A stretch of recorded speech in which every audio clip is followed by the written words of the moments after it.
Attorney General Ken Paxton didn't say anything Tuesday morning when he entered this Harris County courtroom. Once inside, Paxton was sworn in as his defense attorney and prosecutors finalized what was described as a pretrial diversion contract. It is not a plea bargain. He didn't plead. There is no admission of guilt. Paxton was accused of helping a company raise money from investors and not disclosing he was getting paid to do it. He was indicted in 2015 on securities fraud charges. Look, we're glad to have this matter behind us. This case has been pending longer than the Beatles were together, literally. During the hearing Tuesday, Judge Andrea Beal said she was ready for the trial to start April the 15th. The state understands that, Your Honor. And no judge can force a prosecutor to present evidence or call witnesses. And so understanding that, you are waiving your right to a jury trial. The details of the agreement include a restitution payment of about $271,000, taking 15 hours of an ethics class, 100 hours of community service, all to be done within the next year and a half. And Mr. Paxton, this is your signature on the state's contract? Yes, it is. It was noted that Ken Paxton is not accused of committing a violent crime, and the agreement makes him repay the people who invested in the company that he pitched.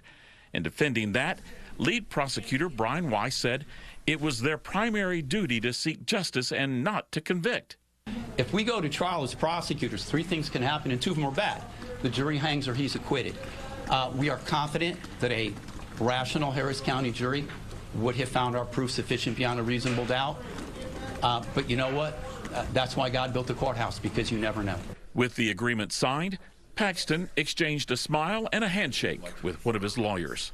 In a social media post, Paxton said he's happy the case is over and restated that he's not guilty. He's got to straighten up and fly right for the next 18 months. Brian Smith with St. Edward's University pointed out Paxton still has several other legal battles to fight.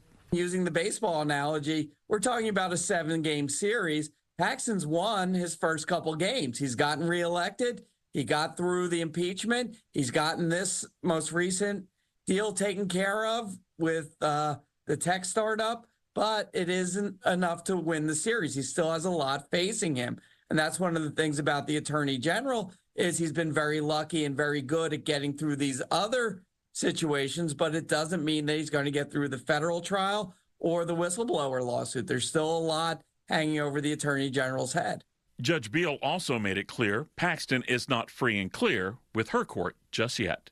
So if the contract is violated, you understand, both sides understand, that this court will be setting a very speedy trial. The state understands that, Your Honor. Defense? Yes, ma'am. Okay.